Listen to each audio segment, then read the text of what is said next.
Hey everybody, this is Alzorath, and welcome back to Diablo 2. Today we are back on Mr. MC Hammer, as we're actually in Act 2 now. We made our way past Duriel last time, just beat the living daylights out of her. We're a little bit over-leveled. That's because I've been doing, like, Players 8.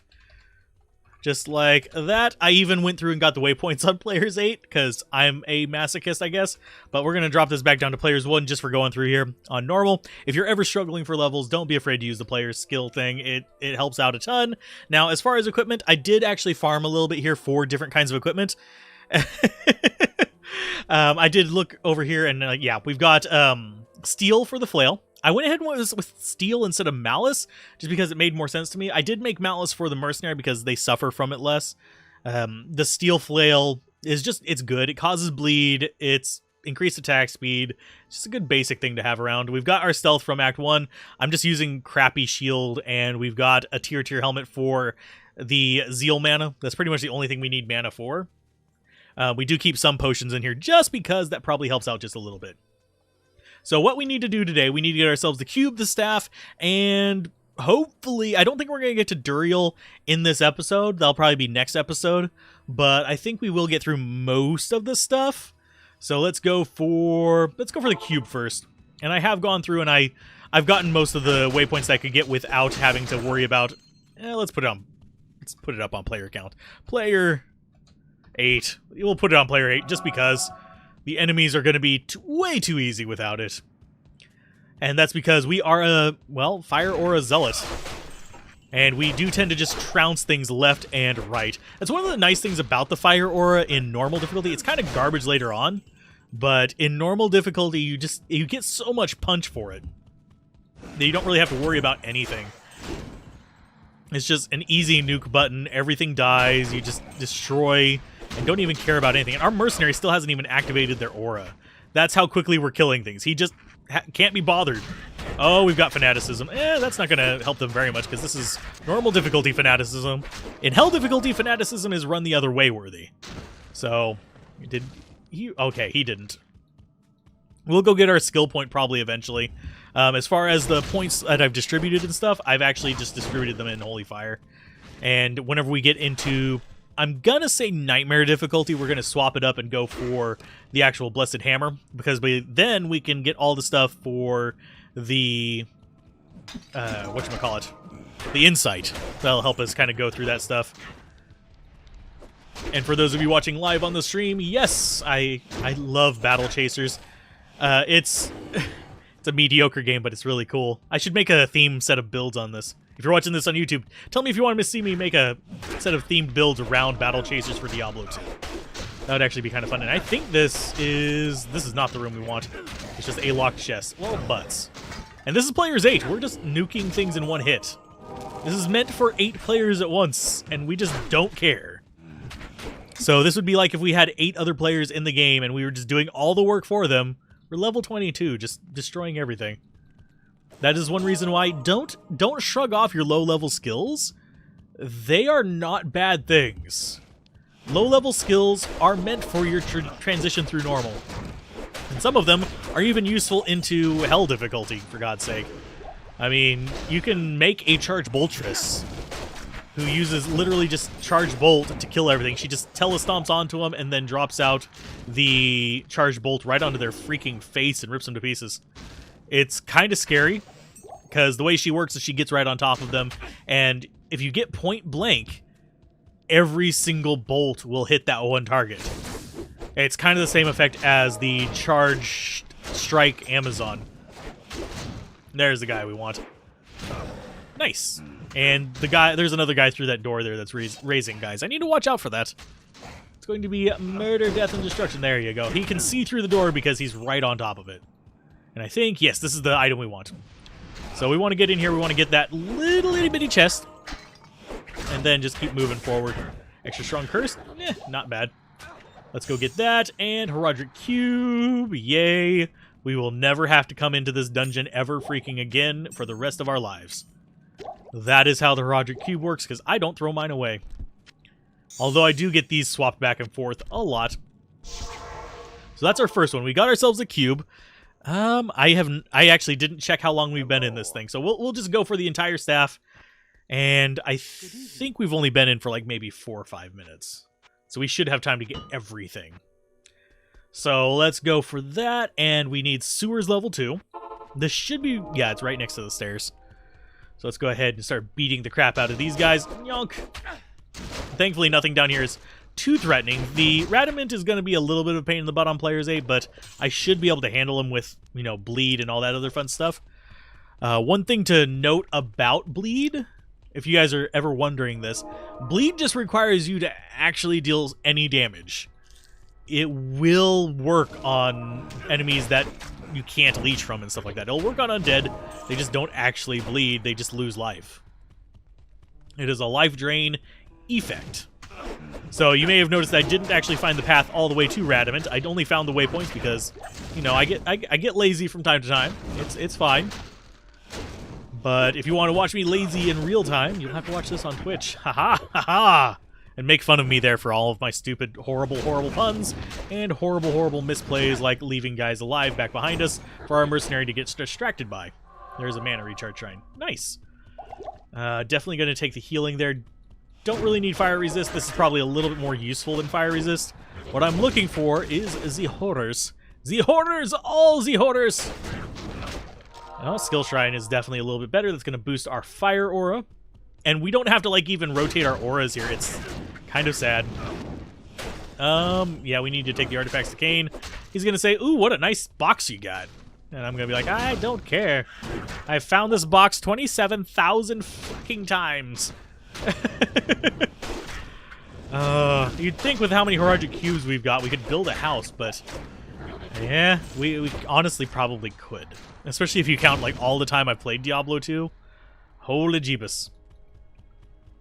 I think I would have enough to build, like, an entire mansion. Because I love making new characters. It's just, while making late game builds is fun and all that, finding, like, different ways to get through the game with just random equipment and various kind of, like, builds and strange skill combinations is fun to me. I find it a lot more fun than just best in slot. Gonna be optimized to high hell. Going for 1 extra point of damage is most important. It's not my style. And I think, yep, there's the horror. And if we can shatter them, they don't get revived. But unfortunately, let's go ahead and just bash through here. Hi, guy. We're on players 8, and you're still not a challenge. That's our book of skills. Nice, so we can get another point of holy fire.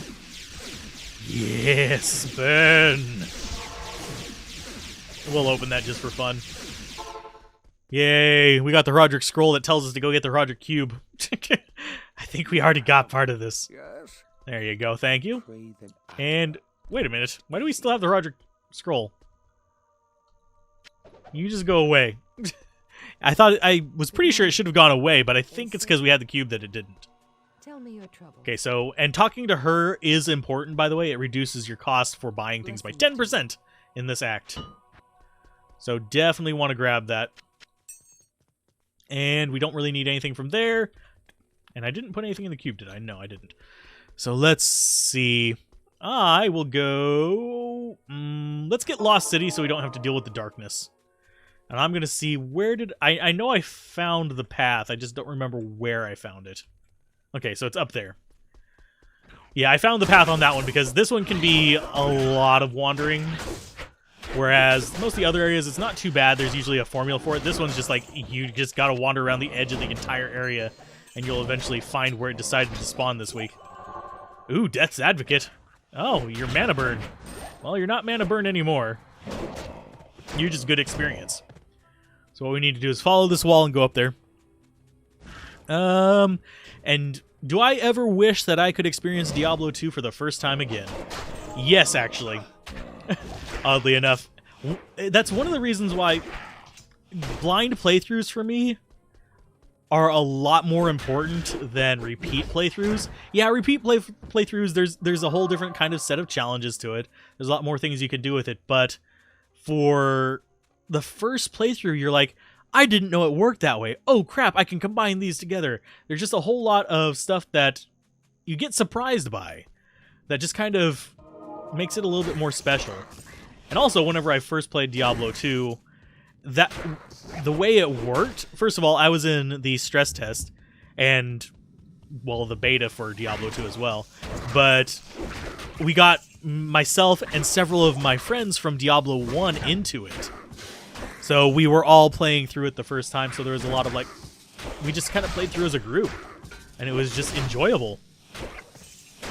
And we learned new things, and we taught each other new things, and it was a ton of fun. But going through it multiple times, it's just kind of like one of those, I already know how this is going to work, so I'm going to be building towards this. I know that this won't work, so what do I have to do to make it work in some cases? Like in the case of if I wanted to make a sacrifice paladin, that would be a whole... Sacrifice is a terrible skill, if you're wondering. It's this right here. It's basically... We have charge down here that's basically the same thing without the penalty, but this is just a massive damage boost, but it costs you 8%, like 8% of your damage is drained from you. So you're just kind of boned in that regard. So it's kind of like, why? But let's go ahead and go up here. Why is my phone going off? Come on, phone. Okay, it's someone commented on YouTube while I'm recording this, and my phone decided to go, like, buzz 97 times, which could actually be somebody else. Just recently had a guy just commenting on my... I think he was commenting on Grim Dawn, and he just commented as he goes, and I honestly appreciate that. I think that's a... I don't tend to comment that way. I tend to just keep one comment open and build up on it. But that train of thought is really interesting because you generally get to know what people are thinking about the entire episode as they go, which makes me really kind of intrigued always. That's another thing about like live streaming that intrigues me, is because people are free to comment as you're going along recording it with this. So, yeah, it's just, there's so many dynamics with like creating content, playing video games that aren't just taken into account whenever you just are just kind of on the outside, I guess. Looking in, there's just so many things that aren't accounted for. So I guarantee you our stairs are going to be this way, because as we all know, I take the forepath. I have to go every single direction before I find the right direction. Of course, the right direction is always the last direction you go, so... And you are mana burn. You could totally screw my day if you actually hit me. I do need that ring. See if it's any better.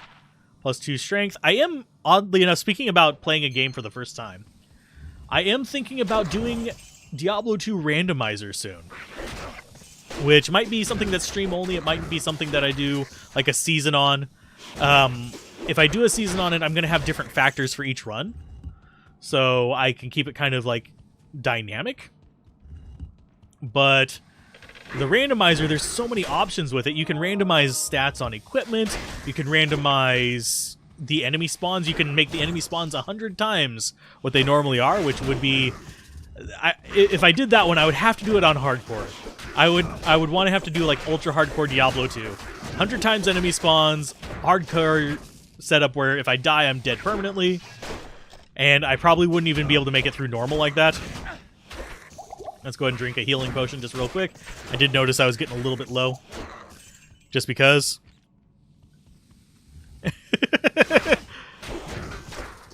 Oh, well, as far as going the right way instead of the wrong way, in this one, the wrong way doesn't really give you anything. In RPGs, the wrong way usually gives you treasure. In this one, the wrong way just gives you durability loss on your weapon. So, that's the main thing there. And, oh, I shouldn't have come down here on Players 8. Oh, this is going to hurt like a truck. Yep. Okay. We got through it. That was a lot more life lost than I probably should have, but I was kind of expecting it, so either way. Obviously, normal difficulty, not much of a challenge for me anymore. That's because I know how to work around the worst problems of it. The worst problems of regular difficulty are... Ooh, and actually, now that I think about it, I should go do the underground first. Never be extinguished but, nah. So you are done. We need to talk to Drogden. I do need to repair my flail as well. I've been researching. Yeah, researching old tomes. Groovy. Give me all your scrolls.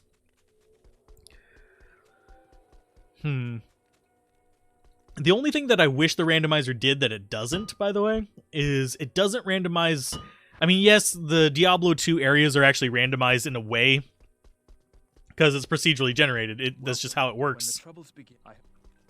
But I kind of wish the randomizer could possibly like rearrange the act bosses, so you'd have to face like Baal first in where Duriel usually is, and stuff like that. And I also wish it would kind of like change the rules of how places move. Sorry, I needed a drink. But yeah, most of the randomizer in this one, it's just equipment randomization, unfortunately. Now let's see if I remember which way I'm supposed to turn in Maggot Lair. It's either right or left. And I don't have a coin on me to decide, so if you want to call right or left, I will take whichever one you choose. Because I'm going to get it wrong either way. So let's just keep going after these guys. And yeah, we're just murdering things.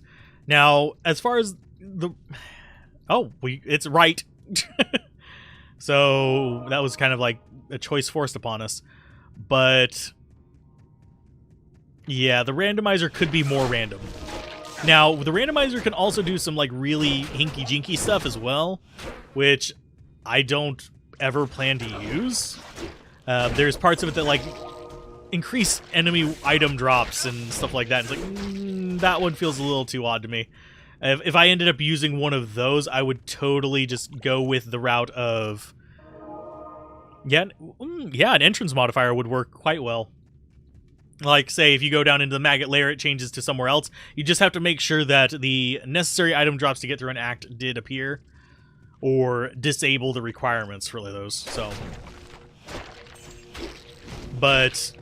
Oh, wow. This one was real generous. It's just, like, right on top of us. And I'm going to try not to kill them, because he's going to poison everything. Oh, our mercenary decided to, so we're going to have to get to town really fast. Otherwise, he will die. Because he's poisoned out the wazoo. Oh, no, he's... I keep forgetting. I think he's a prayer mercenary. Yeah, he'll be fine. But... yeah, entrance modifier would be nice if it just sent you to a random location, or if, like, different caves were different like that, but... The hinky-jinky stuff on this one is you can actually modify the drop rates, and I wouldn't want that. That is kind of jank to me. Oh, and for those of you wondering, yes, I did make a leaf. And I completely forgot to mention that. I made a leaf to smack stuff with. It's not good. It's too slow. So we've got all that. We should still have a little bit of time, though. So let's just keep going through. Maybe we will beat Act 2 today. It depends on... The big factor that's going to decide whether we defeat Act 2 today is whether I find the summoner probably on the first or second try. If he's going to be a 3-try summoner, he's going to be bad. And since we haven't done this seed before, speaking of which, this is a 1337 seed, for those of you who are watching on the stream, we have it seeded, so unfortunately to make rune words, I have to exit and reload the game in a different one, because seed and the rune words don't cooperate. The rune word mod that lets me do ladder rune words, so I can't do, like, insight without switching it over to the other one. So it does kind of suck there. But I don't feel like fighting most of the enemies here. We're just going to run through. This area is not even good experience. If you want good experience, you have to go outside of this place towards the valley, which is fine. Link to the Past randomizers. Those, I've been tempted to try those. I don't know the games well enough to be effective at them, and I think it would just leave me confused about like where I can possibly kind of go towards the bosses. But I love watching them. There's also a randomizer, speaking of randomizers, that combines, oh crap, Super Metroid and Link to the Past.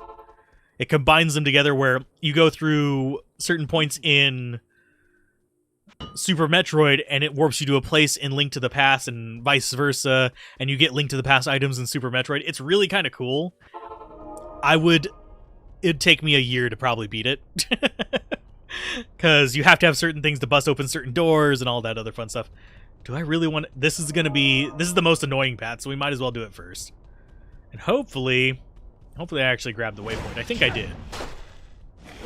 So, we just have some random boss... Oh, he's using my own trick against me. Thankfully, he's magic, so he doesn't really do much.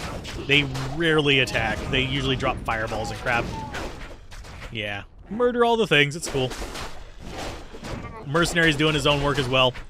And, yeah, we are just trouncing things. For those of you wondering, Players 8 actually boosts the life and damage of enemies. So if you see a huge chunk out of my life, if you're playing through on Players 1, you're not going to have that issue. You're going to have a lot less damage coming from the enemies. But for the most part, I'm killing them before they can hit me. That's the only reason I'm not taking a lot more damage. I think our mercenary just leveled up. I think I heard him do a thing.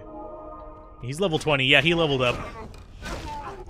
I intentionally got a prayer mercenary because he's going to be not quite as garbage. We could go Blessed Aim if we wanted to, but as you can tell, we don't really have trouble hitting, and whenever we eventually switch classes, it's not going to matter.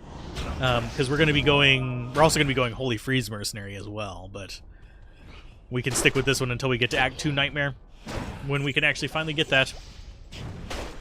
Smashy, smashy.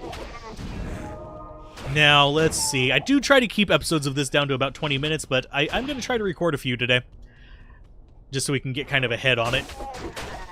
And I think, as far as like when I'm going to record the Diablo 2 episodes, please tell me I'm lucky. We'll know in just a second. We is not lucky. So that's first path down. And there's an L rune if we needed it. We really don't. I think I have probably like 80 to 100 L runes. I've played this game too much. Okay, trade repair. Please tell me I got the waypoint. What I think would be really cool, and they did this with Baldur's Gate, and you can now do it kind of like in build with the Enhanced Edition, is if someone made it where you generally just, where you could go through all 3 games with the same character, that would be kind of awesome to me. So, like, if you start in Diablo 1, have it where you could select Diablo 2 characters and just go through it with them.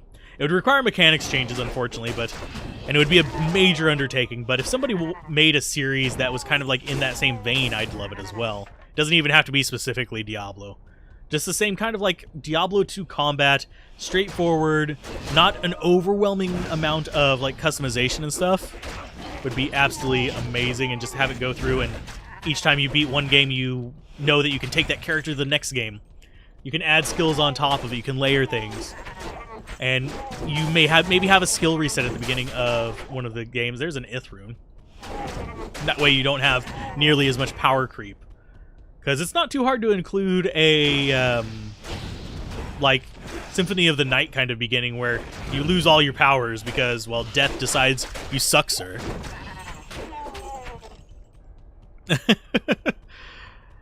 Oh, and we got it on second try, so we will be able to do Duriel today. Yay!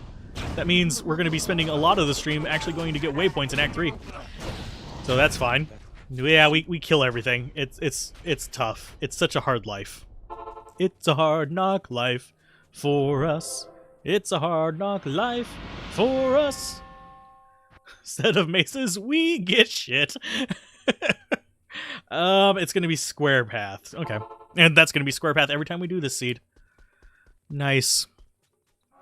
Yeah, if you're looking for, like, good randomizer things, normally I don't, like, completely shill for games done quick, but they do have a lot of really, really amazing kind of randomizer runs that are just a load of fun to watch. And they've done the LTTP 2 and Super Metroid randomizer at least 3 times now that I can think of. And it worked out quite well for them. And since I don't feel like coming back in here, I'm going to go ahead and grab 4 of these. And we're going to show off a trick for Mr. Duriel here. So the trick is, now these potions don't actually work how people think. A lot of people will think, oh, these potions only work for 30 seconds. They stack. So as we're drinking them up, each time we drink one, we're actually adding another 30 seconds to our duration of having cold resist. So by drinking 20 million of them, we have them last for an hour and a half. So, and it does waste a little bit of gold if I end up like leaving the game or dying or something like that because I lose the effect of it. But we have boosted cold resist because of that. I'm not even going to bother putting them on the mercenary because frankly, mercenary can kiss my ass because I don't care about him. I shouldn't be so mean to mercenary. Mercenary is garbage though. He's garbage until nightmare. So let's get in here. This is going to be a long episode, but it's going to be an episode where we kill Duriel. If I can remember which way is square. I think square is on the... I want to say it's on the left. I'm probably wrong, though.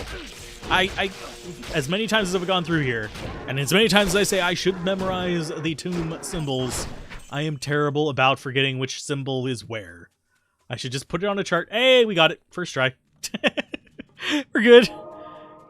And, oh, wow, if we had teleport, that would be so much easier. I think... I'm trying to see if I can see which way the door to it is. And it looks like it comes from below, so I'm going to go around left. So we know where it is, we just can't get there because we don't have teleport, and I don't have a... I can't shop for teleport until I think we can shop for it in Act 4, but I don't know... No, it doesn't carry over from a save and exit, unfortunately. Otherwise, that would probably have gotten bugged if they had done that. For as much as I love Diablo 2, and as much as it's actually a really stable game, there's a lot of, like, weird bugs that I could show off. There's the Invincible Barbarian. There is teleporting outside the map. Oh, there is one I can show off. Let's go ahead and let's go in like this. And now we should see every item on the ground without having to press Alt. What you do is you hold down Alt while opening the cube, and then you just close the cube with your finger off of Alt, and for some reason it preserves the Alt state. It makes it really hard to fight. As you can see, I can't actually select the enemies. I have to kind of like, I have to be just right on them perfectly to get them to trigger. It has to highlight. So it gets really jank to actually fight like this, but it's also a good tactic if you are using like Frenzy on left click or something like that. Not Frenzy on left click, if you're using throw skills. There we go. Because it'll keep you from like, well, clicking on things, and you can do the real big one that it does it on is Blade Fury Assassin. Because if you are targeting something, you'll stop throwing them and you have to spin back up whenever you are casting it. So whenever they die, you stop throwing it and you have to spin up back up every single time. If you aren't selecting an enemy, it never spins down. And that potentially was good, but we're not going to bother with it. Let's go and throw the staff in. Boop. I'm fairly confident in my ability to kill Duriel, but we're going to still put the town portal there. And we have 67% cold resist because of those. And you can do it with cold resist, poison resist, stamina. Unfortunately, they don't have items that do lightning resist or fire resist or magic resist. That would be something if I did a mod, I would probably add in. But yeah, Duriel, he's not too hard whenever you are prepared for him. And we are totally prepared for him because we're doing fire damage first of all, which he's not very resistant to, but he's cold damage and we're already prepared for that. Only 2 town portals this time, as opposed to 6. I think his cap is 6. So, and we did that on players 8. So, we are a little bit overpowered. As far as the items, not really interested in either one of those. Not going to bother picking them up. But, yeah, we murdered all the things. So, for those of you over on YouTube, keep gaming, have fun, peace out. This is Alzorath, and I'll see you guys next time. For those of you over on Twitch, we're going further.